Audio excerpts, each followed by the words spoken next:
Hello everyone, welcome to सीख study smartly. मैं हूं बलजिंदर सिंह। एक बार फिर से मेरे यूट्यूब चैनल पर आप लोगों का स्वागत करता हूं। जो चैनल से जुड़ चुके हैं उनका तहे दिल से थैंक यू करना चाहता हूं। जो अभी तक चैनल पे नहीं जुड़े हैं या नए आए हैं, पहली बार इस वीडियो को देख रहे हैं, जल्दी से जल्दी यूट्यूब चैनल को सब्सक्राइब कर लीजिए, बेल आइकन को दबा लीजिए ताकि आपको हर वीडियो का नोटिफिकेशन मिलता रहे।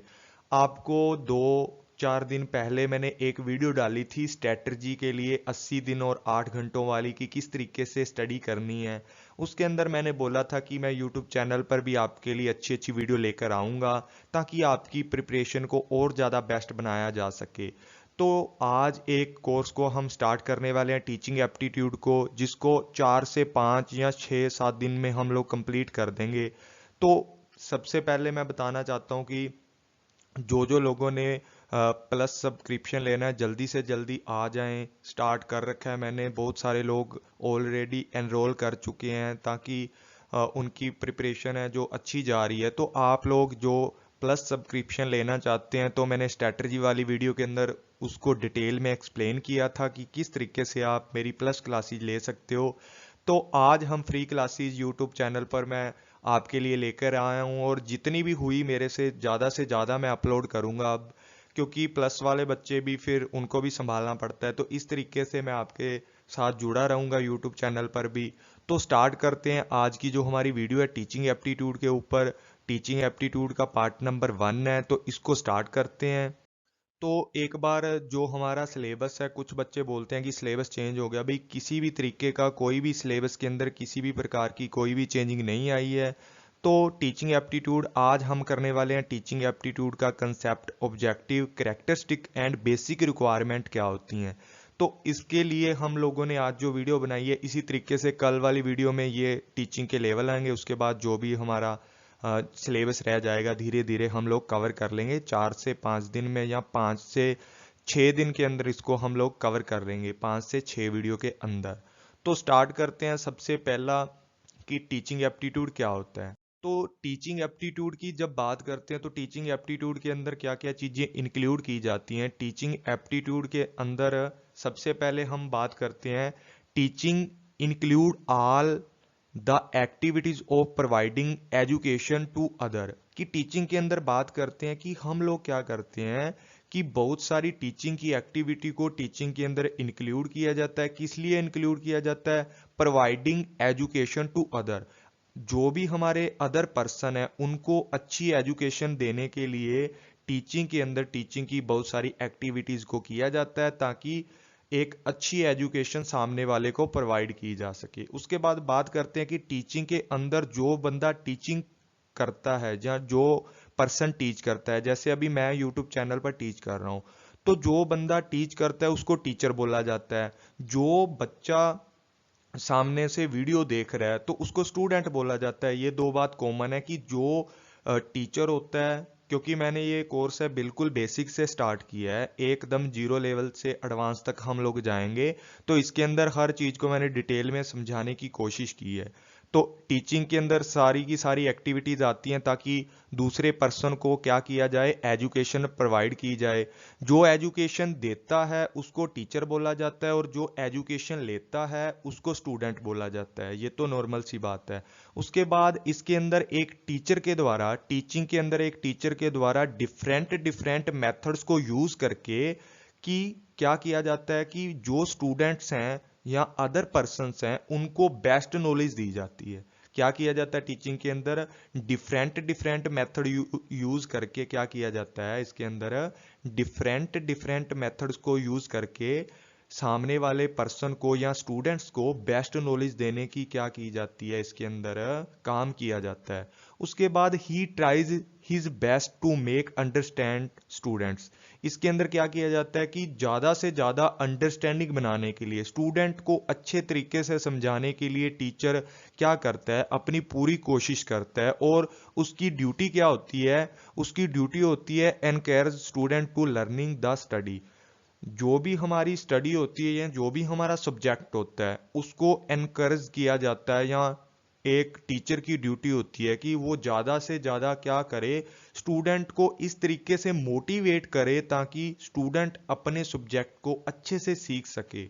उसके बाद टीचर और स्टूडेंट होते हैं, इनका आपस में फेस टू फेस इंटरेक्शन भी हो सकता है या किसी भी मीडिया के थ्रू क्या हो सकता है, इंटरेक्शन हो सकता है। एक म्यूचुअल बेनिफिट के लिए इनके बीच में क्या होता है, इंटरेक्शन होता है एक म्यूचुअल बेनिफिट के लिए, ताकि टीचर अपनी टीचिंग कर सके और स्टूडेंट नई नई नॉलेज को गेन कर सके, अपनी क्लासेस को अच्छे से प्रिपेयर कर सके, अपनी क्लासेस के अंदर जो भी सब्जेक्ट है उनकी नॉलेज को कैप्चर कर सके।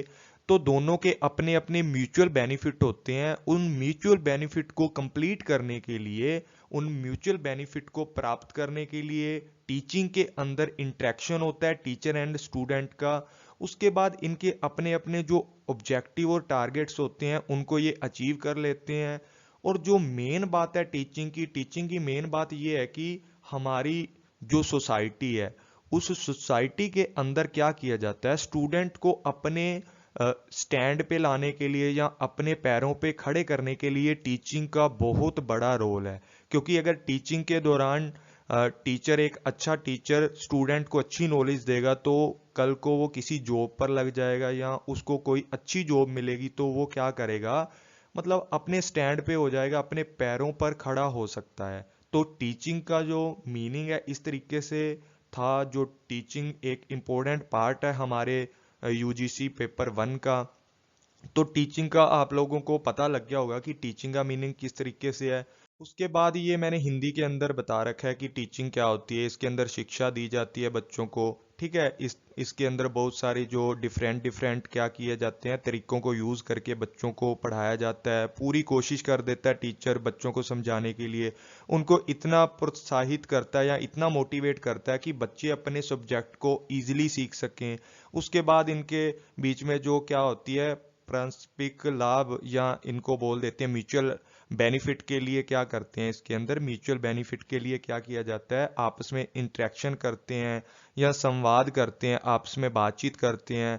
अपने दोनों के अलग अलग इनके लक्ष्य होते हैं, ठीक है। ये बात मैंने बता दी है। और अपने पैरों पर, समाज में अपने पैरों पर खड़ा करने के लिए शिक्षा प्रणाली बहुत जरूरी है। और शिक्षा एक ऐसा सिस्टम होता है जिसके अंदर हर चीज को डेवलप किया जाता है, स्टूडेंट की हर चीज को डेवलप किया जाता है, चाहे वो साइकोलॉजिकल तरीके से है या इंटेलेक्चुअल तरीके से है। बच्चे की ओवरऑल ग्रोथ की जाती है, उसको डिसिप्लिन में रहने के लिए उनको इंस्ट्रक्शन दी जाती हैं या उनको ज़्यादा से ज़्यादा क्या किया जाता है, उनके सब्जेक्ट की नॉलेज दी जाती है ताकि बच्चा अपने आप को एक स्टैंड पर लेकर आए। सोसाइटी में जब जाए तो अपने आप को एक स्टैंड पर लेके आए, उसको ही हम क्या बोलते हैं, टीचिंग बोलते हैं। उसके बाद मैंने टीचिंग के अंदर ये 3 पॉइंट जो हैं क्या किए हैं, ऐड किए हैं फॉर टीचिंग को अच्छे से समझने के लिए, कि teaching is one of the instrument of education. भी एजुकेशन को सीखने के लिए जो बेस्ट इंस्ट्रूमेंट है क्या है, वो टीचिंग है, ठीक है। Special function is to impart understanding and skill, कि एक अच्छे और स्पेसिफिक काम को सीखने के लिए हमें क्या करना पड़ता है, टीचिंग का यूज करना पड़ता है। टीचिंग के अंदर रहकर, एक टीचर के अंडर रहकर हम लोग क्या करते हैं, वहां से उस चीज के बारे में समझते हैं, कोई भी सब्जेक्ट है उसके बारे में समझते हैं या कोई भी काम है उसके बारे में समझते हैं। वहां से हम क्या करते हैं, स्किल को गेन करते हैं ताकि हम जो भी एक स्पेसिफिक फंक्शन है या स्पेशल फंक्शन है उसको अच्छे से कर सके। उसके बाद the main function of teaching is to make effective learning. Effective learning किस तरीके से बनाती है, जब हम लोग क्या करते हैं टीचिंग के अंदर जाते हैं तो इसके अंदर क्या किया जाता है कि लर्निंग की एक प्रोसेस होती है। हम लोग स्टेप बाय स्टेप किसी भी चीज को जब सीखते हैं ना, जैसे मैंने उस दिन स्ट्रेटजी की वीडियो में बताया था कि पहले दिन आपको ये करना है, दूसरे दिन आपको ये करना है, तीसरे दिन आपको ये करना है। तो एक स्टेप बाय स्टेप हम लोग चलते हैं तो हमारा एक तो काम इजी हो जाता है और दूसरा हम उस चीज को इफेक्टिव तरीके से सीख सकते हैं। इसलिए टीचिंग है ना, जो टीचिंग वेरी क्लोजली होती है किसके, लर्निंग के। कि हम लोग क्या करते हैं कि टीचिंग के अंदर जो भी हम लोग चीजें सीखते हैं उनको स्टेप बाय स्टेप करके एक इफेक्टिव तरीके से हम नई नॉलेज को गेन कर सकते हैं। उसके बाद बात करते हैं कि teaching is a process in which one individual teacher और इंस्ट्रक्टर अदर इंडिविजुअल। इसके अंदर बात की जाती है कि शिक्षा प्रणाली जो होती है या शिक्षा होती है, जो हमारी टीचिंग होती है, वो एक ऐसी प्रोसेस है जिसके अंदर एक पर्सन टीचर होता है जो क्या करता है, इंस्ट्रक्शन देता है अदर पर्सन को।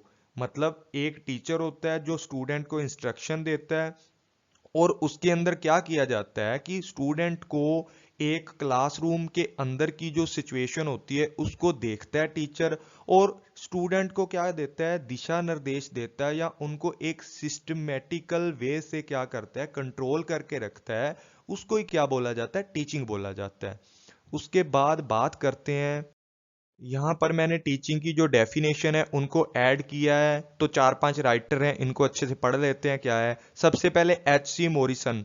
एच.सी. मॉरिसन क्या बोलते हैं, teaching is N intimate contact between the more mature personality and less mature one.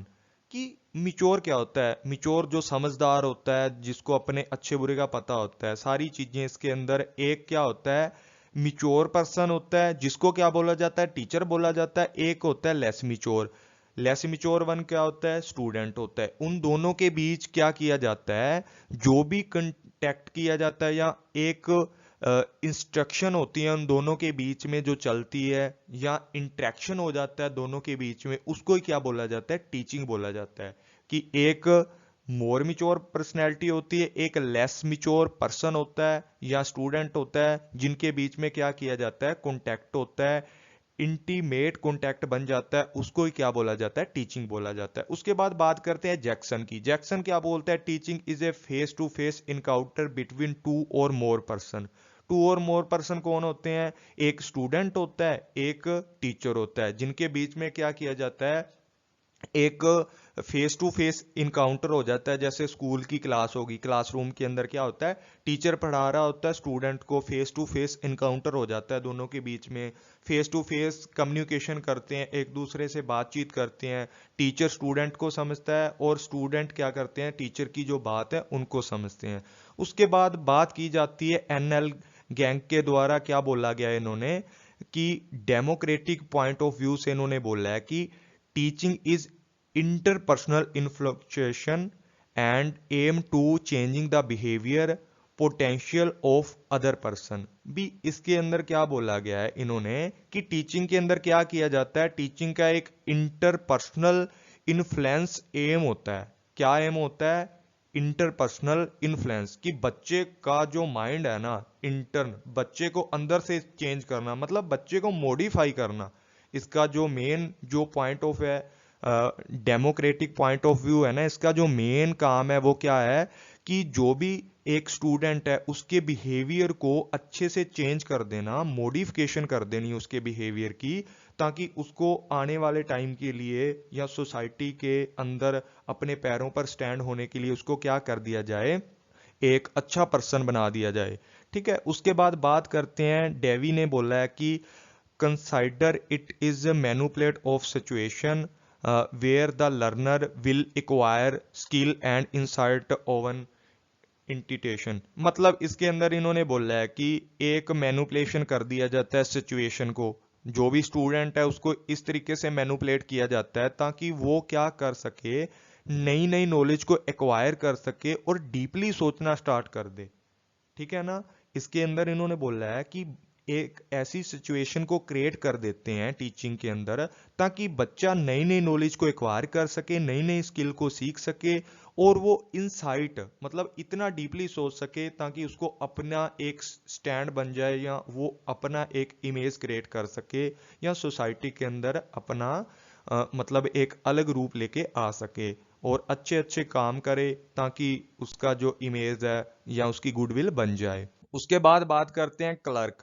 Clerk ने क्या बोला है, इन्होंने बोला है कि जो भी एक टीचिंग होती है इसके अंदर बहुत सारी एक्टिविटीज की जाती हैं। इन्होंने मेन 3 एक्टिविटी इन्होंने अपने अकॉर्डिंग बताया है। सबसे पहले कौन सी है, अथॉरिटेरियन, ठीक है, डेमोक्रेटिक, लजीज, फेयर। ये 3 बातें इन्होंने बताई हैं कि teaching refer to activity that are design and performed to produce in student behaviour, student के बिहेवियर को चेंज करने के लिए या डिजाइन करने के लिए हम लोगों को 3 स्टेजें मिलती हैं, 3 एक्टिविटीज की जाती हैं। वो कौन कौन सी है, इनको अच्छे से पढ़ लेते हैं।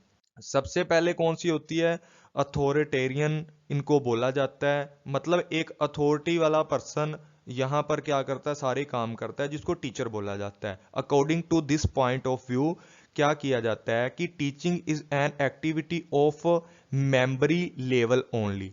मतलब टीचिंग यहाँ पर क्या की जाती है, मेमोरी लेवल किसको बोला जाता है भी, टीचिंग के 3 लेवल होते हैं, मेमोरी लेवल, अंडरस्टैंडिंग लेवल और रिफ्लेक्टिव लेवल। इन तीनों को हम कल समझेंगे।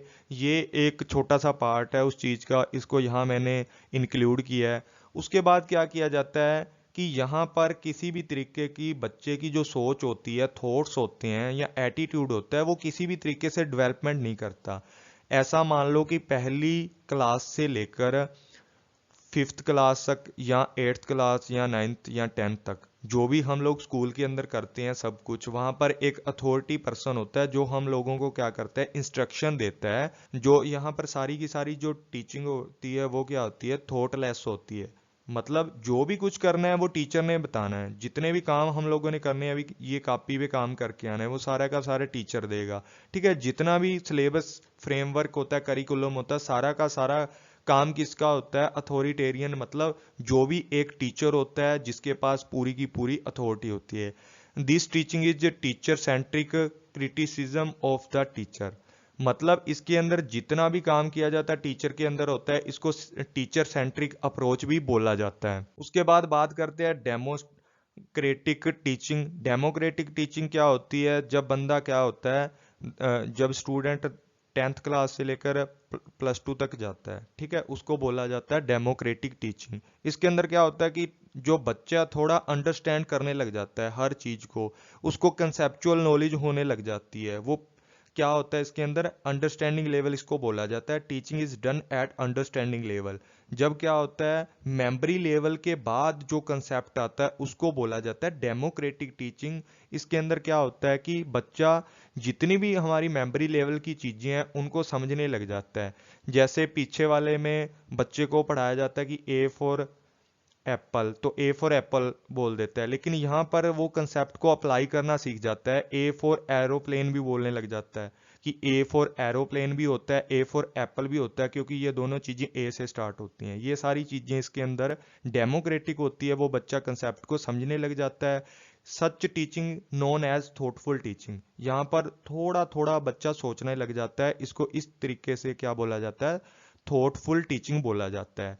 उसके बाद इसके अंदर क्या होता है कि क्लासरूम के अंदर इंटरेक्टिव होती है। ये teaching is N interactive process. यहाँ पर क्या होती है, टीचिंग इंटरेक्टिव प्रोसेस होती है कि क्लासरूम के अंदर क्या होता है, टीचर और स्टूडेंट के बीच जो भी क्या होती हैं, टॉकिंग होती है या जो बातचीत होती है, यहाँ पर करनी स्टार्ट हो जाती है। मतलब स्टूडेंट अपने टीचर से कुछ ना कुछ क्वेश्चन करने लग जाता है डेमोक्रेटिक टीचिंग के अंदर, या जो हमारा अंडरस्टैंडिंग लेवल है। उसके बाद हाँ, इसके बाद इसके अंदर बात की जाती है कि वो अपने सेल्फ डिसिप्लिन में रहना स्टार्ट कर देता है, या उनको सेल्फ डिसिप्लिन का पता लग जाता है, या वो स्टूडेंट क्या करना स्टार्ट कर देता है, क्वेश्चन पूछने स्टार्ट कर देता है।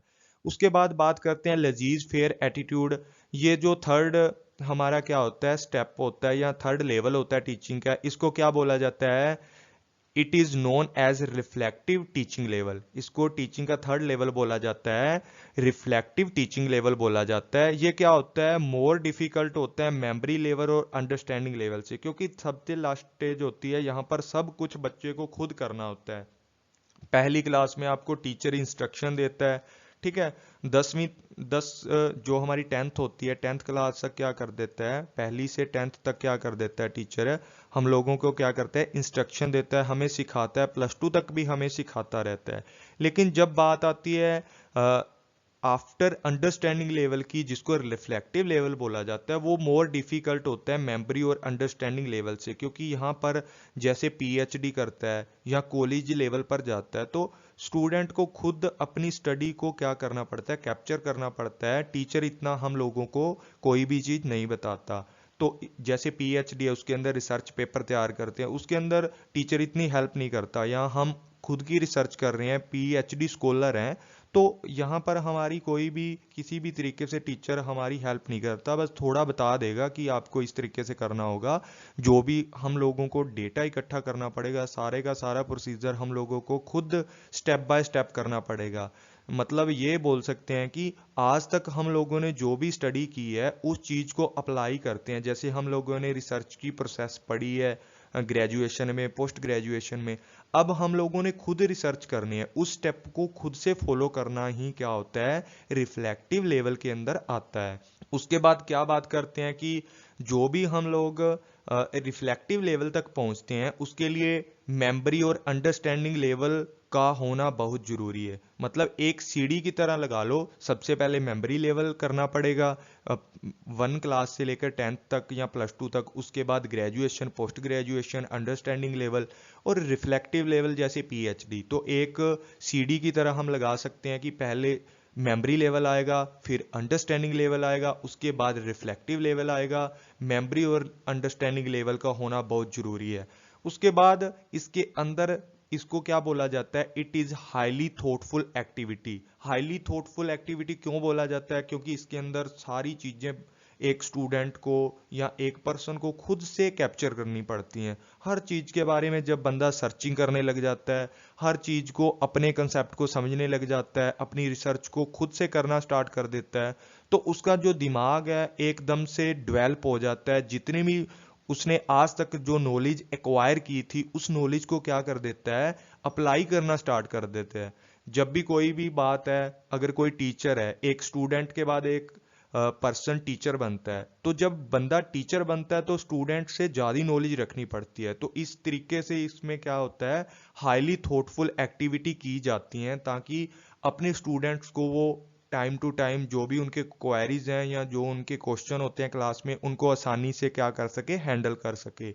इसलिए जो लजीज फेयर एटीट्यूड होता है इसके अंदर हाईली थॉटफुल एक्टिविटीज को बोला जाता है। उसके बाद क्या होता है, in this level both student and teacher are participate. इसके अंदर क्या होता है, एक टीचर बोल देता है कि आप लोगों ने इस चीज पर या इस टॉपिक पर काम करना है। पीएचडी में बोल दिया जाता है ना, पीएचडी में एक हमारा जो मेंटर होता है वो क्या बोल देता है, हमारा जो प्रोफेसर होता है यूनिवर्सिटी में जहाँ से पीएचडी करते हैं, कि आप लोगों के इस टॉपिक के ऊपर क्या करना है, काम करना है, वो एक बार बता देगा। लेकिन जितना भी काम होता है, जितना भी फंक्शन किया जाता है, सारी की सारी एक्टिविटी किसको करनी पड़ती है, स्टूडेंट को करनी पड़ती है। एक हिसाब से हम मान सकते हैं इसको स्टूडेंट सेंट्रिक अप्रोच भी बोल सकते हैं, क्योंकि सारे के सारे जो काम है वो क्या करता है, इसके अंदर एक स्टूडेंट करता है। उसके बाद दिस लेवल प्रोड्यूस इनसाइट, मतलब इसके अंदर बहुत ज़्यादा हम लोगों को क्या करना पड़ता है, डीपली जाना पड़ता है, हर चीज़ के डीपली जाना। इनसाइट मतलब बहुत ही ज़्यादा डीपली जाकर हम लोग किसी भी चीज़ के बियॉन्ड जाते हैं। उस चीज़ को अच्छे से समझने के लिए, उसको डिटेल में समझने के लिए हम लोग गूगलिंग करते हैं। मैंने स्ट्रेटजी वीडियो में भी बताया था कि आप लोगों को गूगलिंग करना चाहिए, किसी भी टॉपिक को अच्छे से समझने के लिए 4-5 बुक्स पढ़नी चाहिए। तो इस तरीके से लजीज फेयर एटीट्यूड इसको बोला जाता है। उसके बाद बात करते हैं nature and characteristic of teaching. Nature and characteristic of teaching, इसके अंदर किस तरीके से इसके नेचर होते हैं एक टीचिंग के, या इसकी कैरेक्टरिस्टिक किस तरीके से होती हैं, समझ लेते हैं। The main characteristic of teaching to provide guidance and training. भी टीचिंग के अंदर क्या होता है, एक टीचर क्या करता है, हम लोगों को इंस्ट्रक्शन देता है। स्कूल कॉलेज के अंदर हम लोगों को बताता है कि ये बुक आप लोगों ने परचेज करनी है, ये टॉपिक आपको करना है, कल को ये टॉपिक आपने कंप्लीट करके आना है। तो एक क्या होती है, गाइडेंस प्रोवाइड करता है किसी भी चीज को सीखने के लिए, या हम लोगों को बोल बोल के बताता है कि इस चीज को ये बोला जाता है, A for apple, B for boy. ये सारी की सारी चीजें क्या होती हैं, एक गाइडेंस के रूप में हमें देते हैं टीचर, ताकि हम लोग अच्छे से हमारी नॉलेज को क्या कर सकें, एक्वायर कर सकें। उसके बाद बात करते हैं, teaching is an interaction between teacher and student. भी टीचर एंड स्टूडेंट का तो इंटरेक्शन होता है जब face to face encounter, Jackson ने बोला है कि फेस टू फेस इनकाउंटर होता है क्लास के अंदर। अगर टीचर जाएगा तो स्टूडेंट के साथ क्या करेगा, इंटरेक्शन, उनके दोनों के बीच में कम्युनिकेशन होगा, इंटरेक्शन होगा। उसके बाद क्या बात करते हैं, teaching is continuing process. Continuing process कैसे होती है टीचिंग? क्योंकि हम लोग जिंदगी भर कुछ ना कुछ सीखते रहते हैं। अगर एक क्लास कर ली, दूसरी करनी पड़ेगी, उसके बाद तीसरी, पीएचडी करनी है, पीएचडी के बाद जैसे एमफिल कर ली, एमफिल के बाद पीएचडी कर ली, तो पीएचडी के बाद डबल पीएचडी करनी है किसी को, तो इस तरीके से किसी को यूपीएससी करनी है। तो एक कंटिन्यू प्रोसेस होती है टीचिंग। हम लोगों का मतलब पीछा नहीं छोड़ने वाली, हर दम हमारे साथ रहने वाली है, क्योंकि टीचिंग के साथ साथ ही हम लोग नई नई नॉलेज को एक्वायर करते हैं और हमारी पर्सनैलिटी को भी डेवलप करने में ये हेल्प करती है। उसके बाद बात करते हैं teaching and art giving knowledge to student with effective way. भाई टीचिंग एक ऐसी कला है ना, एक ऐसा इंस्ट्रूमेंट है एजुकेशन का कि स्टूडेंट को अच्छी नॉलेज प्रोवाइड करती है एक इफेक्टिव वे से। देखो टीचिंग के अंदर बहुत सारे जो इसके मेथड्स होते हैं या बहुत सारे इसके इंस्ट्रूमेंट हैं, एड्स हैं, क्या हैं, जो हम लोगों को क्या करते हैं ज़्यादा से ज़्यादा अच्छे तरीके से समझाने के लिए हम लोग जिनको यूज़ करते हैं। टीचिंग के अंदर बहुत सारे इंस्ट्रूमेंट होते हैं जो इफ़ेक्टिव वे से स्टूडेंट को समझाने में हेल्प करते हैं।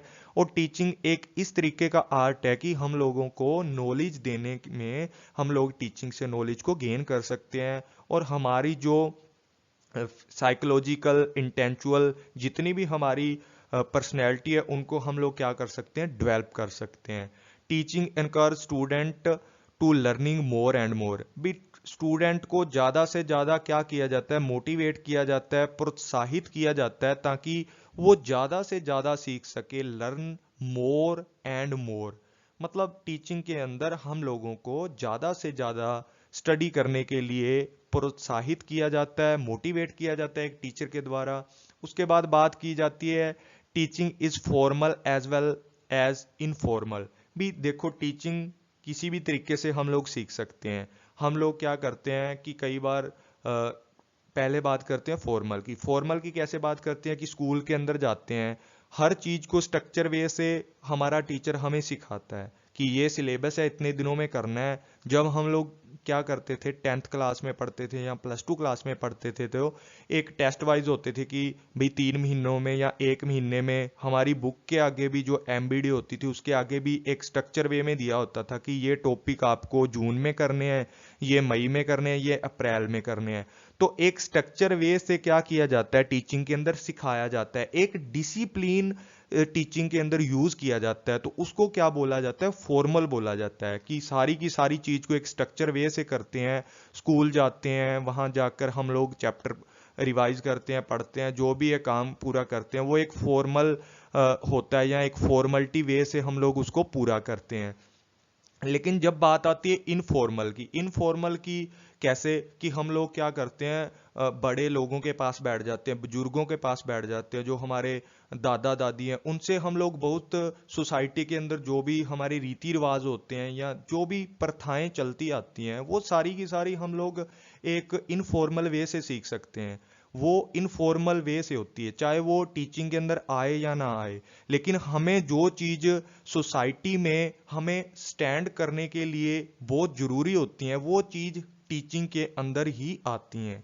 तो बहुत सारी ऐसी चीजें होती हैं जो हमारे कॉलेज स्कूलों से हम लोग नहीं सीखते, तो हमारे दादा दादी हैं या हमारे नाना नानी हैं या जो भी हमारे बड़े लोग होते हैं वो इनफॉर्मल वे से हमें क्या करते हैं, देते हैं कि भाई इस तरीके से ये धर्म है, अलग अलग धर्मों की रिस्पेक्ट करनी चाहिए। मतलब एक मोरल जो चीजें होती हैं वो सारी की सारी हम लोग जो फैमिली एजुकेशन बोल सकते हैं, जिसको फैमिली से सीखी गई एजुकेशन, वो इनफॉर्मल वे से क्या होती है इसके अंदर इंक्लूड की जा सकती है।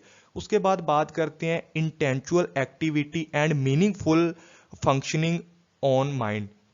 भी क्या करते हैं कि टीचिंग के अंदर जो क्या होती है, हमारी टीचिंग होती है, इसके अंदर हमारी इंटेंचुअल एक्टिविटी या मीनिंगफुल फंक्शनिंग होती है ऑफ माइंड, कि माइंड को ज़्यादा से ज़्यादा शार्प करने के लिए या माइंड को क्या करते हैं एक अच्छा बनाने के लिए, खुद को एक अच्छा इंसान बनाने के लिए हमारे माइंड के ऊपर फंक्शनिंग की जाती है।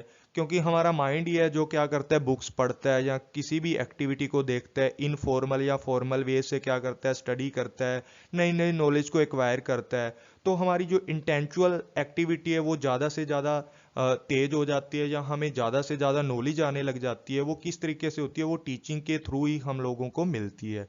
उसके बाद बात करते हैं teaching is a tool to help the student adjust himself in society and its environment। कि टीचिंग एक ऐसा इंस्ट्रूमेंट या ऐसा एक टूल है। देखो, टीचिंग के अंदर हम लोगों को एक टीचर नई नई नॉलेज देता है, सोसाइटी के बारे में बताती है, हमारी फैमिली या जो भी हम लोग बुक्स से सीखते हैं। तो टीचिंग क्या होती है? एक ऐसा टूल है to help the student to adjust himself, कि उसकी खुद की पर्सनैलिटी को एक सोसाइटी के अंदर सेट करने के लिए, या सोसाइटी के अंदर बहुत सारे, हमारे इन्वायरमेंट बहुत बड़ा होता है सोसाइटी का, कुछ लोग किस तरीके के होते हैं, कुछ किस तरीके के होते हैं। तो टीचिंग के दौरान हम जो स्टडी करते हैं तो वो सारी नॉलेज हम लोगों को बताती है कि हम लोगों ने इन्वायरमेंट में किस तरीके से एडजस्ट होना है, या हमारी सोसाइटी में हम लोगों ने किस तरीके से बातचीत करनी है। वो सारी की सारी नॉलेज कहाँ से मिलती है? हम लोगों को टीचिंग से मिलती है। उसके बाद बात करते हैं, teaching is a science to education fact and cause of different topic of different subject. भी टीचिंग है ना, एक साइंस के रूप में भी होती है। साइंस के रूप में किस तरीके से होती है? कि हम लोगों को बहुत सारे फैक्ट सिखाए जाते हैं, ठीक है, उनके कोज बताए जाते हैं, फैक्ट के डिफरेंट डिफरेंट टॉपिक समझाए जाते हैं।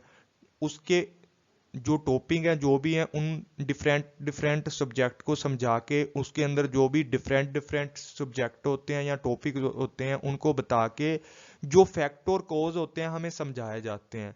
और इसको साइंस इसलिए बोला जाता है कि उस चीज को, या जो भी हमारे डिफरेंट टॉपिक हैं, डिफरेंट सब्जेक्ट हैं, डिफरेंट सब्जेक्ट के डिफरेंट टॉपिक हैं, उन चीज को समझाने के लिए एक स्ट्रक्चर को यूज किया जाता है, एक प्रिंसिपल्स को यूज किया जाता है। इसी तरीके से इसको क्या बोला जाता है? टीचिंग बोला जाता है, टीचिंग को साइंस बोला जाता है। और जो भी हमारे टीचिंग के प्रिंसिपल्स हैं वो भी आगे आने वाली क्लासों में हम लोग क्या करेंगे, ज़्यादा से ज़्यादा जितना भी हो सका हम लोग पढ़ेंगे और टीचिंग के प्रिंसिपल भी हम लोग कंप्लीट करेंगे। उसके बाद ये कुछ और पॉइंट है जो मैंने टीचिंग के नेचर के लिए ऐड किए हुए हैं। Teaching is N interactive process. Interactive process क्यों बोला जाता है? क्योंकि इसके अंदर स्टूडेंट एंड टीचर का आपस के अंदर फेस टू फेस इंटरेक्शन होता है या इंटरेक्टिव होता है। मतलब ये होता है इसका कि स्टूडेंट और टीचर आपस के अंदर इंटरेक्शन करते हैं, इंटरेक्टिव होते हैं, आपस में बातचीत करते हैं, तो इसको इंटरेक्टिव प्रोसेस बोला जाता है। मतलब एक तरीके से दो पर्सन के बीच में जो एक्टिव होती है चीज, उसको टीचिंग बोला जाता है। उसके बाद बात करते हैं, teaching is giving information. Information giving देती है हमें टीचिंग। क्यों देती है भाई? क्योंकि हम लोग कुछ ना कुछ नई नॉलेज को एक्वायर करना चाहते हैं। इंफॉर्मेशन वो चीज होती है जो हम बिहेवियर को चेंज करने के लिए यूज करते हैं। तो टीचिंग हमें ऐसी इंफॉर्मेशन देती है जो हमारे बिहेवियर को चेंज करती है, नई नई नॉलेज हमें एक्वायर करने को मिलती है, वो टीचिंग के नेचर के अंदर आता है। उसके बाद बात करते हैं, teaching is a process of developing and learning. भी टीचिंग के द्वारा ही हम लोग नई नई चीजों को सीख सकते हैं, और हमारी इंटेलेक्चुअल जो या साइकोलॉजिकल एक्टिविटीज हैं उनको भी डेवलप किया जाता है टीचिंग के द्वारा ही। इसके अंदर जो भी हमारी टीचिंग के अंदर जो हमारे मॉडल वगैरह आएंगे ना, डेवलपमेंट कैसे होती है या लर्निंग कैसे करते हैं टीचिंग के द्वारा, वो मॉडलों के द्वारा इसके अंदर समझाया जाएगा। ठीक है, वो आगे वाली क्लासों में हम लोग करने वाले हैं। Teaching cause a change in behaviour. Teaching एक ऐसा प्रभाव है या ऐसा कॉज है जिसके द्वारा हम लोग क्या कर सकते हैं, हमारे माइंड को चेंज कर सकते हैं, माइंड की मॉडिफिकेशन की जाती है टीचिंग के द्वारा। वो मॉडल जब हम समझेंगे उसके अंदर हमें अच्छे से समझ आ जाएगी। ये बात मैंने पहले ही बोल दिया है कि टीचिंग आर्ट है, टीचिंग साइंस है, पिछले पेज पे समझा चुका हूँ। Teaching is a face to face encounter, की इसके अंदर फेस टू फेस कम्युनिकेशन होता है। उसके बाद बात करते हैं कि टीचिंग तीन तरीके से काम करती है, ऑब्जर्वेबल, मेजरेबल एंड मोडिएबल। कि इसके अंदर क्या होता है कि हम लोग किसी भी चीज को ऑब्जर्वेशन किया जाता है। ऑब्जर्वेशन क्या होता है कि सामने वाला बंदा जो चीज सोच रहा है उस चीज को कैप्चर करना क्या होता है, ऑब्जर्वेशन होता है। या जो भी हम लोग क्या करते हैं कि जो भी सामने की एक्टिविटीज होती है उसको ऑब्जर्व करना।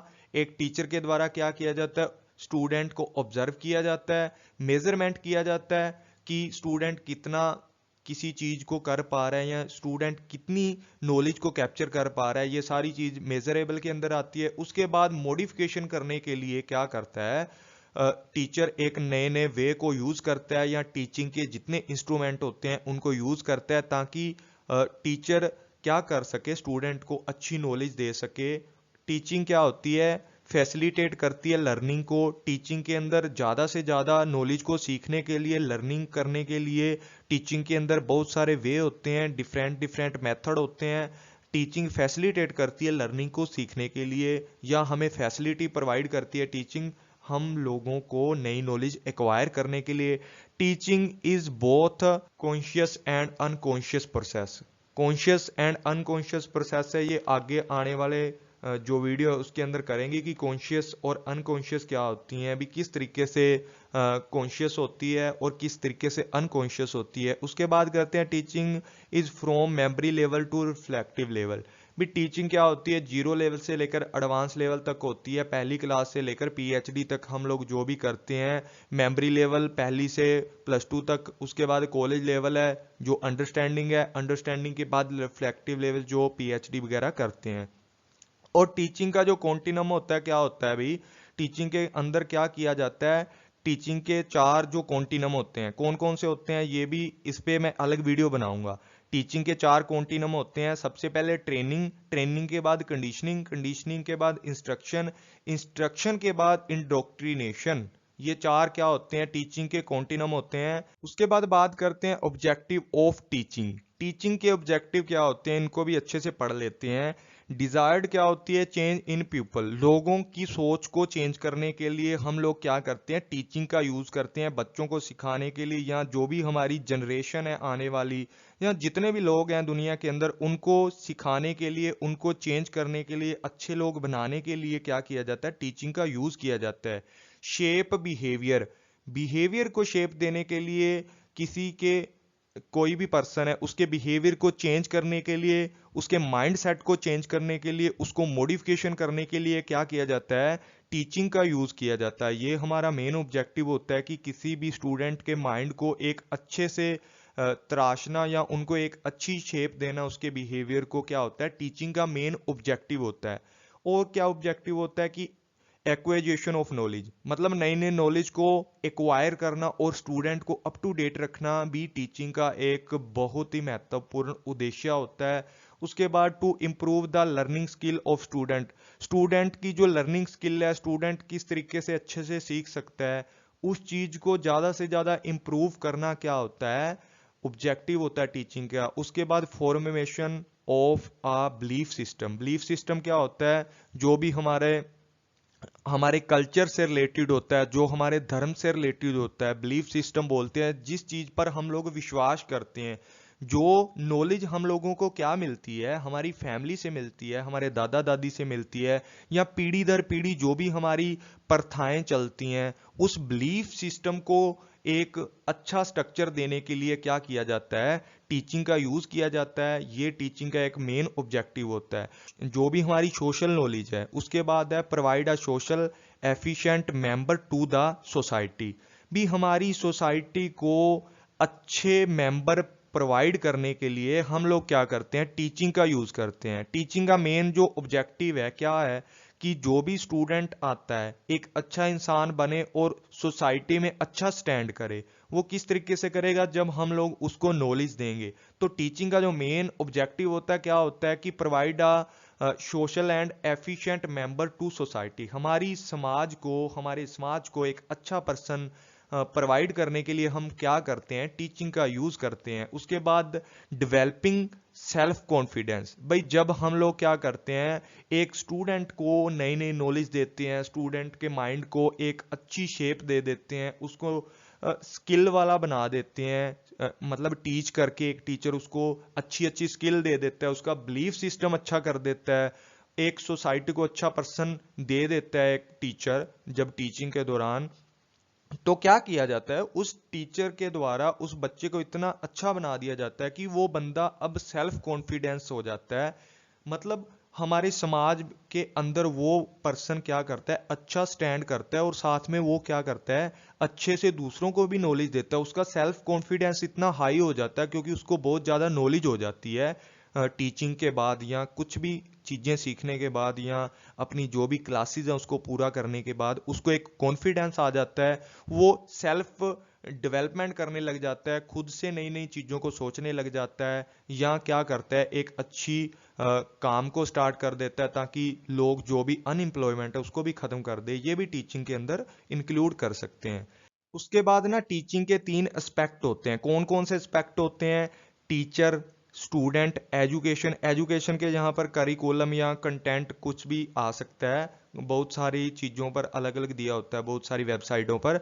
तो स्टूडेंट एंड टीचर के अंदर किस तरीके का रिलेशनशिप होता है? तो स्टूडेंट एंड टीचर के अंदर होता है सोशल कल्चरल रिलेशनशिप होता है, इंटरेक्शन होता है एक आपस में, क्योंकि सोसाइटी के अंदर ही टीचर रहता है, सोसाइटी के अंदर ही स्टूडेंट रहता है, तो इनके बीच में जो भी इनका कल्चरल रिलेशनशिप बनता है, सब्जेक्ट और स्टूडेंट इनके सेम सेम बनता है, टीचर और सब्जेक्ट का, और स्टूडेंट और सब्जेक्ट का सेम सेम जो हमारा एस्पेक्ट बनता है या इनके बीच का जो रिलेशनशिप होता है, रिप्रेजेंटेशन एंड प्री अंडरस्टैंडिंग जो लेवल इनके बीच में बनता है। तो डियर फ्रेंड्स, आज के लिए इतना ही था। आई होप कि आपको वीडियो अच्छी लगी होगी। अगर वीडियो अच्छी लगी है तो अपने फ्रेंड्स के साथ भी शेयर करें और यूट्यूब चैनल को ज्वाइन कर लें, उनको भी बोलें ताकि उनका भी बेनिफिट हो जाए। और कमेंट करके ज़रूर बताएं कि आपको वीडियो कैसी लगी, ताकि मुझे भी मोटिवेशन मिले, मैं भी नई नई वीडियो लेके आपके सामने हाजिर हो। तो थैंक यू ऑल फ्रेंड्स, मिलते हैं अगली वीडियो के अंदर। Take care, bye bye.